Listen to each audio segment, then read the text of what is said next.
मरहबा collection, एक ही छत के नीचे फैशन का सारा सामान। मरहबा कलेक्शन में उम्दा क्वालिटी के कपड़ों के अलावा शूज, लेडीज फैंसी चप्पल, जेंट्स चप्पल एंड हौजीरे आइटम्स वगैरह भी मिलेंगे। हमारा पता याद रखें, Jamhoor high school main road, जैतून हजीन मस्जिद के पास, मालदा चौक, मालेगांव।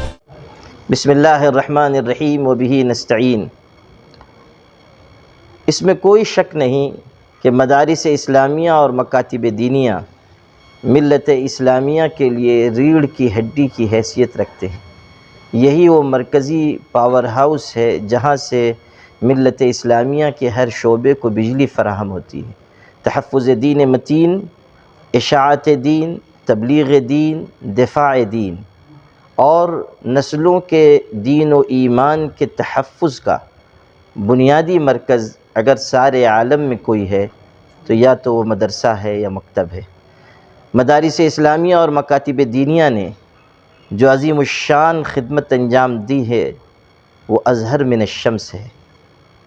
जिस तरह आफ़ताब निस्फ़ुन नहार की रोशनी के लिए किसी दलील की ज़रूरत नहीं, उसी तरह मदारिस और मकातिब की खिदमात के लिए किसी दलील और हुज्जत की कोई ज़रूरत नहीं। मदारिस इस्लामिया और मकातिब दीनिया ने अपना फ़र्ज़ अपने क़याम के पहले दिन से अंजाम दिया है और अब भी अंजाम दे रहे हैं। मुल्क के बदले हुए हालात में मदारिस इस्लामिया की भी अहमियत है और उसी के साथ साथ मकातिब दीनिया की भी बहुत अहमियत व ज़रूरत है। इसलिए कि जो नई तालीमी पॉलिसी लाई गई है, जिस तरह तालीम को भी ज़ाफ़रानी रंग में रंगा जा रहा है और जिस तरह बहुत तेज़ी से हमारी नस्लों पर यलगार हो रही है, इसमें मकातिब ही ऐसे बुनियादी इदारे हैं जो हमारी नस्लों के दीन व ईमान की हिफाजत का ज़रिया हो सकते हैं।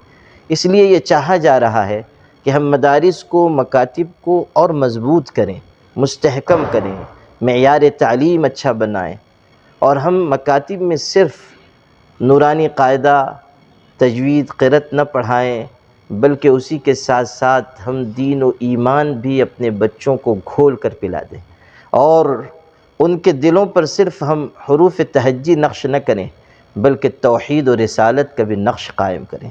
और वो ऐसा नक्श हो जो किसी के मिटाए न मिटे, चाहे ज़माने की गर्दिशें आएँ, लैल व नहार गुज़रते जाएँ और ज़माना चाहे जितना पुराशोभ हो, हमारे बच्चे आने वाले हालात में ईमान पर ज़िंदा रहें और ईमान ही की दावत दें और ईमान ही पर अपनी जान आफ़री के सुपुर्द करें। इसलिए हम ये कोशिश कर रहे हैं कि मदारिस और मकातिब को हम एक ऐसी इज्तिमाइयत दें और एक ऐसी जिहत दें कि मदारिस और मकातिब एक दूसरे से जुड़कर और बाहम एक दूसरे से करीब होकर एक ऐसी ताकत बने जिसको कोई शिकस्त न दे सके। इसमें कोई शक नहीं कि इस वक्त मदारिस इस्लामिया और मकातिब दीनिया पर बहुत बुरी नज़रें पड़ रही हैं और ये समझा जा चुका कि यही वो इदारे हैं जहाँ से मिल्लत इस्लामिया को क़ुव्वत हासिल हो रही है।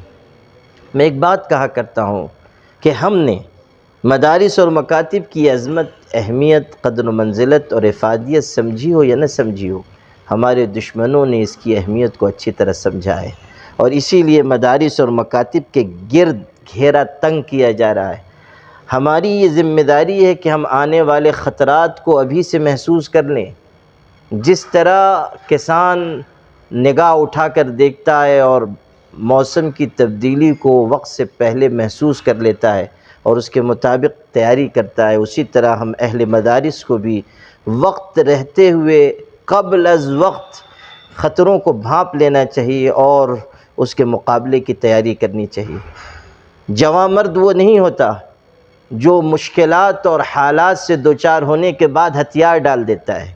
जवां मर्द वो होता है जो मुश्किलात से पंजा आज़माई करता है और बहादुरी और शजाअत की नई तारीख़ रक़म करता है।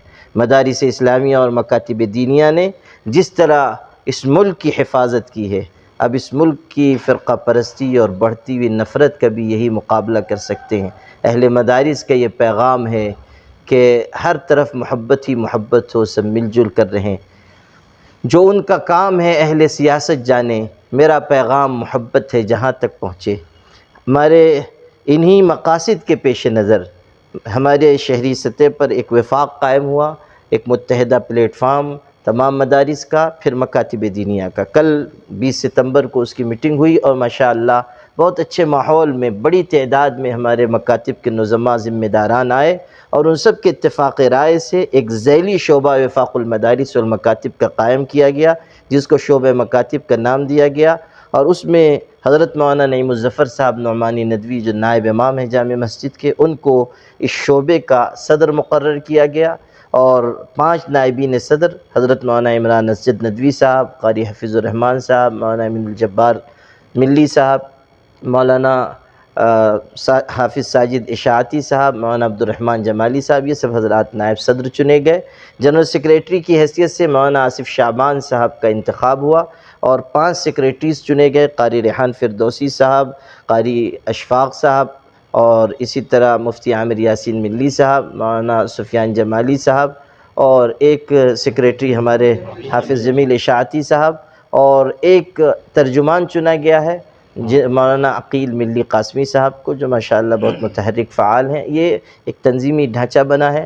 ارکان عاملہ کی نامزدگی کے لیے آج میٹنگ کی گئی تھی، جس کی صدارت مولانا ادریس عقیل ملی صاحب نے فرمائی، اور آج یہ جو 9 منتخب عہدیداران تھے مہد ملت کی جانب سے، ان سب حضرات کا استقبال بھی کیا گیا اور کاموں کو آپس میں تقسیم کیا گیا۔ 2 کمیٹیاں بنائی گئی ہیں، ایک کمیٹی جا کر ان مکاتب کے ذمہ داران سے ملاقات کرے گی جن کا ابھی ہم سے الحاق نہیں ہو سکا، اور دوسری کمیٹی بنائی گئی ہے جو نصاب اور نظام تعلیم پر تفصیل سے مشورہ کرنے کے بعد اپنی تجاویز اور مرتب تحریر اور نصاب پیش کرے گی انشاءاللہ۔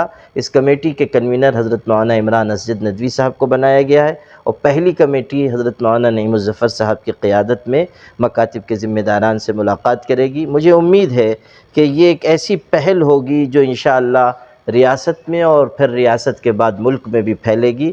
اللہ تعالیٰ کی ذات سے امید ہے کہ خلوص کے ساتھ شروع کیا گیا یہ کام انشاءاللہ پائیدار ثابت ہوگا۔ ہمارے ایک بزرگ فرماتے تھے، خلوص کا کام کبھی نہیں رکتا، نمائش کا کام سدا نہیں چلتا۔ جو پودا خلوص کے ساتھ لگایا جاتا ہے وہ تناور درخت بنتا ہے۔ ہم رہیں یا نہ رہیں، انشاءاللہ یہ وفاق قائم رہے گا اور اس کی برکتیں ظاہر ہوتی رہیں گی۔ آنے والی مصیبت جو ہے وہ مدارس پر مختلف ریاستوں میں نازل ہونا شروع ہو گئی ہے، اور قانونی معاملات کو بنیاد بنا کر مختلف مدارس کو پریشان کیا جا رہا ہے یا ان کو بند کیا جا رہا ہے۔ یو پی میں بھی ہو چکا، مدھیہ پردیش میں بھی ہو چکا، اور صرف اس دور اقتدار میں نہیں، پہلے سے مدارس کے سلسلے میں بہت ساری مشکلات آتی رہی ہیں اور مدارس ان کا مقابلہ کرتے رہیں، لیکن اب چونکہ مشکلات بڑھ رہی ہیں اور قانونی بنیادوں پر بھی مدارس کو پریشان کیا جا رہا ہے، اس لیے ضروری ہے کہ ہم ایک اجتماعیت قائم کریں اور اس اجتماعیت کے ذریعے مسائل کو حل کریں۔